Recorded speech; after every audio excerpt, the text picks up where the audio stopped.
সাজিদ,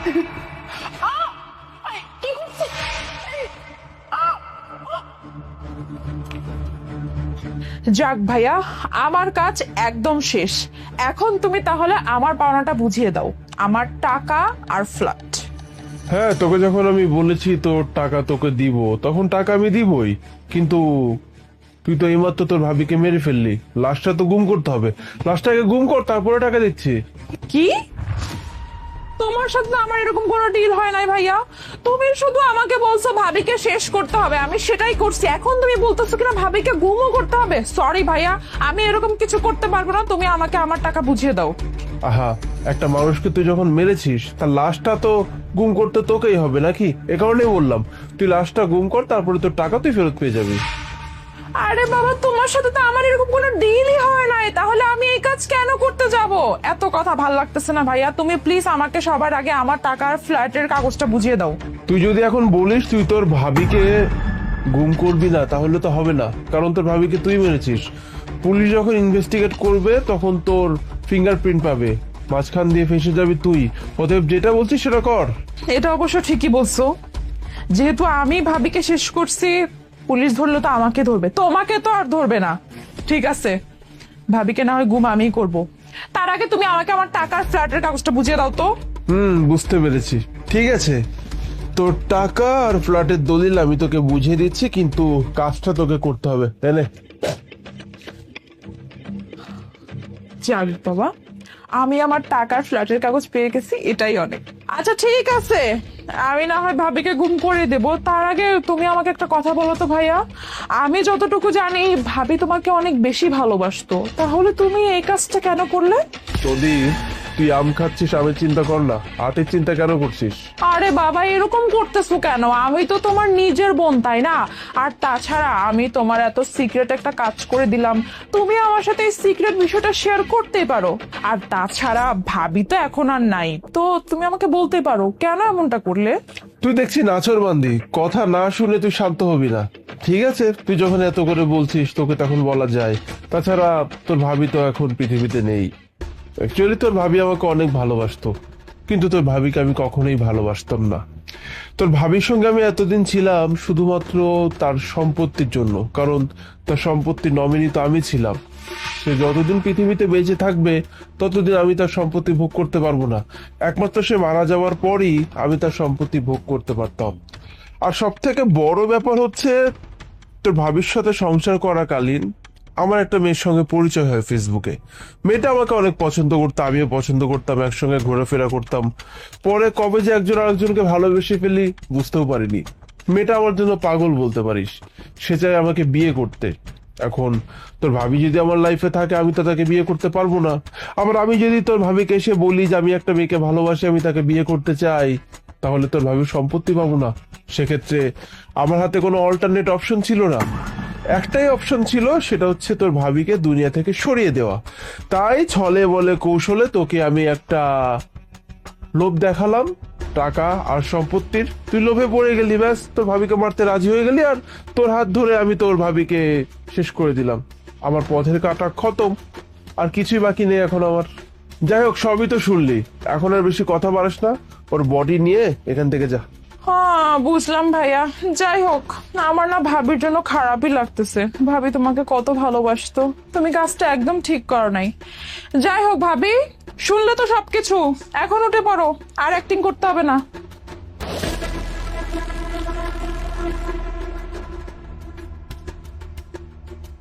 কি ব্যাপার মুনা, তুমি বেঁচে আছো এখনো? আনফরচুনেটলি আমি বেঁচে আছি, যেটা কিনা তোমার জন্য খুবই একটা স্যাড নিউজ, তাই না? কারণ তুমি তো এতক্ষণে ভেবেছিলে ব্যাস আমার জীবনের সব কাটাই শেষ, এখন এখন তো আমি পুরোটাই ফ্রি।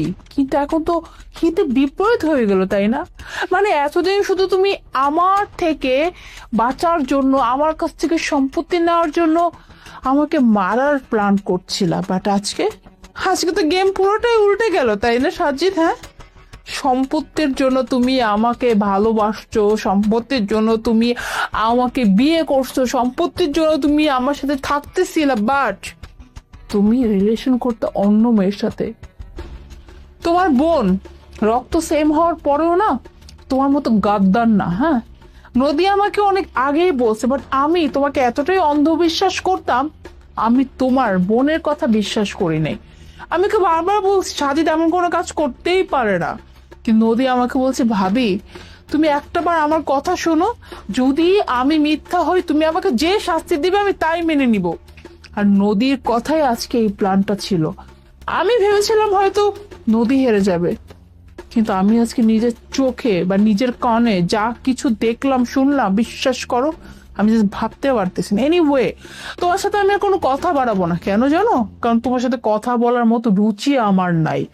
বাট একটা মানুষকে মারার প্ল্যান করার জন্য কি পরিমাণ তার শাস্তি হতে পারে এটা তুমি খুব ভালো করে বুঝে যাবে। আমি অলরেডি পুলিশে কল করে দিয়েছি। আর 1 মিনিট, এতক্ষণ তুমি নদীকে যা কিছু বলছো না, সব কিছু এই যে এই ডিভাইসে রেকর্ড হয়ে গেছে। আর তোমার নামে কেস ফাইল করতে এর থেকে স্ট্রং প্রুফ আর কিছু হতেই পারে না। জাস্ট কিছুক্ষণ ওয়েট করো বেবি, পুলিশ আসতেছে। নদী চল। মুনা,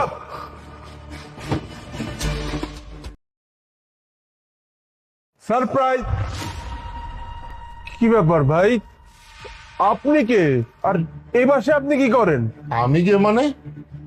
আপনি কে আর কারে যাচ্ছেন? আমি তো আসছিলাম মুনার কাছে। আপনি মুনার কেউ হন? আমি মোনার হাজবেন্ড। আপনাকে ঠিক চিনলাম না। হোয়াট? মুনা আপনার ওয়াইফ কি করে হতে পারে? মুনা তো আমার ওয়াইফ। এই ভাই, এই আপনার কি মাথায় সমস্যা আছে? আমার ওয়াইফ, আমি হাজবেন্ড, আমি থাকবো না তো কে থাকবে? আর আপনি কি বলতেছেন আপনি ওর হাজবেন্ড? মানে ঠিক বুঝলাম না, কি বলতেছেন এসব? ভাই ফাইজলামি আমি করছি না, ফাইজলামি আপনি করছেন। মুনা আমার ওয়াইফ আর এটা আমার বাসা। এই ভাই, মাথায় কি সমস্যা? মানে ভুল বাসায় আসছেন। জানতো ভাই, মোনার হাজবেন্ড আমি। আপনি এখান থেকে যান। আর আমি তো কিছুই বুঝতে পারছি না যে মুনা আপনার ওয়াইফ কি করে হতে পারে। আমি তো সেই দিনই মুনাকে রেখে আমি আমার অফিসের কাজে দেশে বাইরে গেলাম, আর আজকে এসে আপনি বলবেন যে আপনি মুনার হাজবেন্ড, আর আমি সেটাই বিশ্বাস করবো? মানে কি সব বলতেছেন আমি কিচ্ছু বুঝতেছি না। মোনার সাথে আমার বিয়ে হয়েছে 6 মাস হচ্ছে, আর আপনি এসে বলতেছেন আমি ওর হাজবেন্ড। মানে কেমন দেখায় না? আপনার মাথায় মনে হয় সমস্যা আছে, আপনি এখান থেকে যান। ভাই দেখেন, আমি একদম সত্যি কথাই বলছি, হয়তো ভুল আপনি করছেন। আমি মোনার হাজবেন্ড। আপনি কি ব্যাপারটা বুঝতে পারছেন না নাকি? সাজিদ, তুমি মানে তুমি হঠাৎ করে, তোমার না আরো 1 মাস পরে আসার কথা ছিল। কি ব্যাপার মুনা, এই লোকটা আমার পাশে কি করে? আর উনি বলছিলেন উনি নাকি তোমার হাজবেন্ড। ইয়ে মানে সাজিদ, তুমি তো অনেক দূর থেকে আসছো, এক কাজ করো তুমি ভিতরে আসো, আমরা বসে সবকিছু ডিসকাস করতেছি। হ্যাঁ, পরে আসার কথা ছিল, কিন্তু আমি ভাবলাম আমার ওয়াইফের বার্থডে সেলিব্রেশন আমি থাকবো না, তা তো হতে পারে না। তাই আমি আমার কোটি কোটি টাকার ডিল বাদ দিয়ে আমি তোমার বার্থডে সারপ্রাইজ দেওয়ার জন্য দেশে চলে আসলাম। এখন এসে দেখছে আমারই বাসায় অন্য একজন পুরুষ, আবার সে বলছে সে নাকি তোমার হাজবেন্ড। আচ্ছা কি হয়েছে আমাকে একটু খুলে বলবে? কি মানে সাজিদ, আসলে ও ও আমার হাজবেন্ড। কি কি বলো তুমি? এই লোক তোমার হাজবেন্ড? মানে আমি তো তোমার হাজবেন্ড, আমি হাজবেন্ড থাকার পরে এই লোক তোমার হাজবেন্ড কি করে হতে পারে? সাজিদ সাজিদ শোনো না, মানে আসলে ও যেটা বলছে সেটাও সত্যি, আবার তুমি আমার হাজবেন্ড এটাও সত্যি, কিন্তু আমি যা কিছু করছি আসলে আমি পরিস্থিতির শিকার হয়ে করেছি। আমি নিরুপায় ছিলাম আসলে, আমি কি থেকে কি করে বুঝতে পারি নাই। নিরুপায় হয়ে পড়ছো মানে? তুমি কিভাবে নিরুপায় হয়ে পড়লা যে একটা হাজবেন্ড থাকার পরও তুমি আর একটা বিয়ে করলো, অথচ আমি কিছুই জানতে পারলাম না? আসলে মানে সত্যি বলতে আসলে আমি ওকেই ভালোবাসতাম, ওর সাথে আমার রিলেশন ছিল বিয়ের আগে, আর আমি ওকেই বিয়ে করতে চাইছি, কিন্তু আমার ফ্যামিলি রাজি হয় নাই। আমার ফ্যামিলি ওর কাছে আমাকে বিয়ে দিবে না। আমার বিয়ে ঠিক করছে তোমার সাথে। আমি মূলত তোমার কাছে বিয়ে বসছি শুধুমাত্র আমার ফ্যামিলি প্রেসারে এসে। আমি তোমাকে বিয়ে করতে চাই না, আমি তো তোমাকে ভালোই বাসতে পারি নাই। আর তার উপরে আবার তোমার সাথে বিয়ে হওয়ার পরে তুমি শুধু দেশের বাইরে বাইরে থাকো, শুধু বিজনেস ট্রিপে থাকো, আমার একটাবার খোঁজ নাও না, কিচ্ছু না। আমি একা একা থাকি, আমারও তো কিছু প্রয়োজন থাকে তাই না, আমারও তো কথা বলতে ইচ্ছে হয়। আর তুমি তোমার কাজে এতটাই ব্যস্ত যে তোমার ঘরে যে বউ আছে সেটাই তুমি ভুলে যাও। আর আমি কি করবো? হ্যাঁ, আমিও তো একাকিত্বে ভুগতাম। তারপরেই আপনার সাথে আমি আবার কন্ট্যাক্ট করি। আপনার সাথে কন্ট্যাক্ট করার পরে আমি যা যা চাইছি যে আমার পার্টনার আমাকে নিয়ে ঘুরুক ফিরুক, মুভি দেখুক, শপিং করুক, ও আমার জন্য তাইতেই করতো।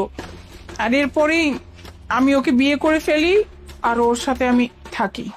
বাহ, কত সুন্দর কথা বললা তুমি, যে তুমি ফ্যামিলির প্রেশার আমাকে বিয়ে করছো।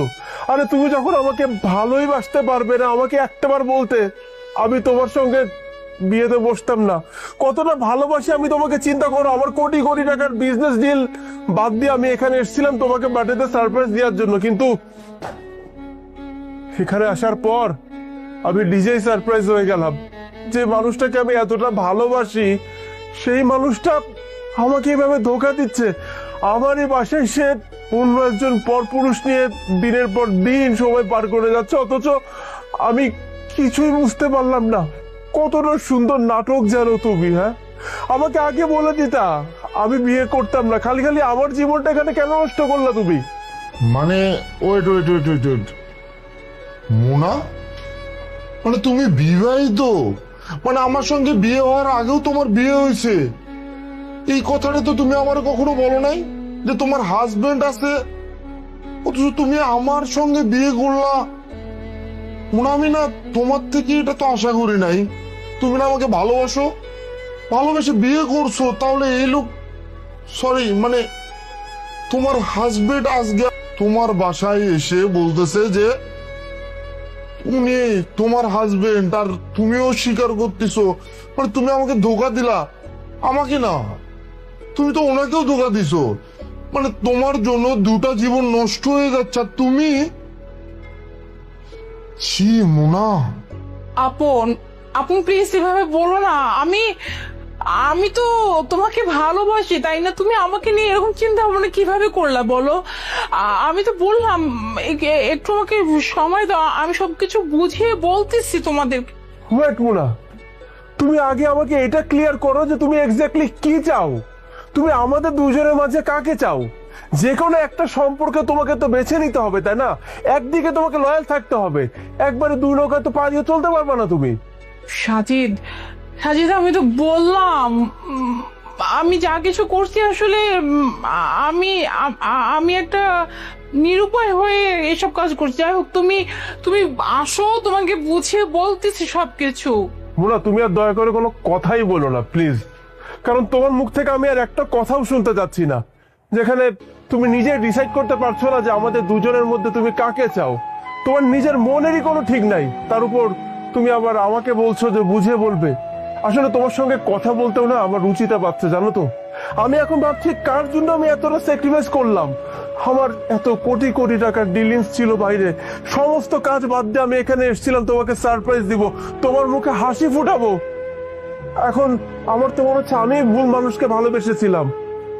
যাই হোক, আসলে মানুষ বলে যে কাউকে এতটাও অন্ধবিশ্বাস করতে নেই যে বিশ্বাসটা ভেঙে গেলে মানুষের পৃথিবীতে অন্ধকার হয়ে যায়। তোমাকে এতটা বিশ্বাস করতাম আমি, আর আজকে আমার মনে হচ্ছে যে আমার পায়ের নিচ থেকে মাটিটাই সরে গেল। দোষটা আসলে আমার, দোষটা তোমার না। এনিওয়ে, তোমার মতো মানুষের সঙ্গে এখানে দাঁড়িয়ে আমি আর এক মুহূর্তও কথা বলতে চাচ্ছি না মোনা। তুমি প্লিজ আমার বাসা থেকে চলে যাও।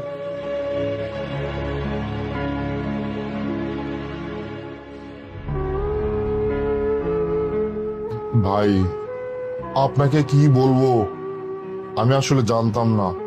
আমি সরি ভাই, আমাকে মাফ করে দিন, আমি বুঝতে পারি না। আপনার বাসায় থেকে আপনাকেই বলছি যে যান, আপনার ওয়াইফ আবার আমারও ওয়াইফ, আমি আসলে সবকিছু বুঝে উঠতে পারি নাই। ভাই আমাকে মাফ করে দিন, সরি। না ভাই, আপনাকে সরি বলতে হবে না। আপনি একটু ভিতরে চলুন, আপনার সঙ্গে আমার কিছু কথা আছে। ঠিক আছে।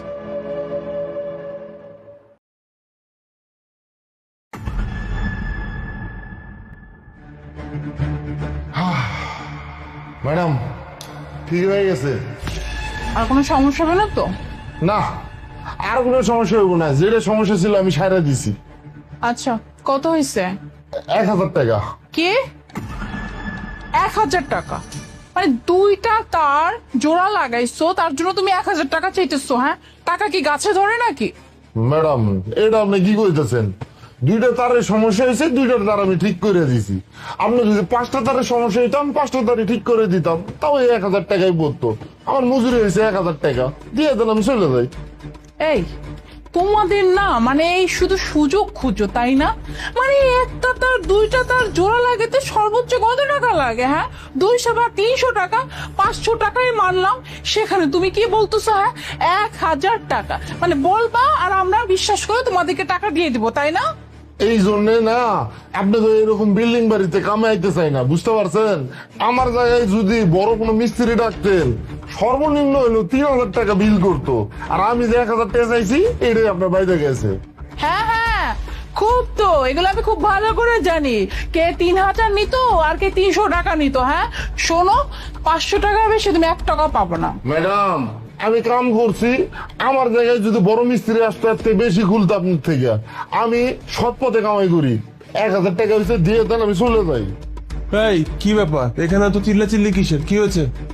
আরে বলো না, হ্যাঁ সামান্য দুইটা তার জোড়া লাগাইছে আর এসে বলতেছে এখন নাকি তার বিল হয়েছে 1000 টাকা। বললেই হলো, তাই না? আচ্ছা ভাই, আপনার 1000 টাকা হয়েছে তো? 1 মিনিট। এই তুমি কি করতেছ? তুমি টাকা দিচ্ছ কিসের জন্য? আমার কাজটা আমাকে করতে দাও। এই যে আপনার 1000 টাকা। আরে আজব তো, সত্য সব মানে কামের পরে যত ভঙ্গি। মানে টাকা কি তোমার বেশি হয়ে গেছে? তুমি আমার সঙ্গে রুমে চলো, বাকি কথা আমরা রুমে বলি। হ্যাঁ, আরে আজব তো।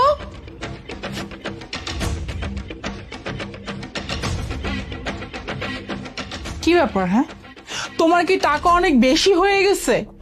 আমি তোমাকে বলছি যে ও অনেক বেশি চাচ্ছিল, তুমি আমার কথা না শুনে কি করলা? হ্যাঁ, তুমি সাথে সাথে টাকা দিয়ে দিলা।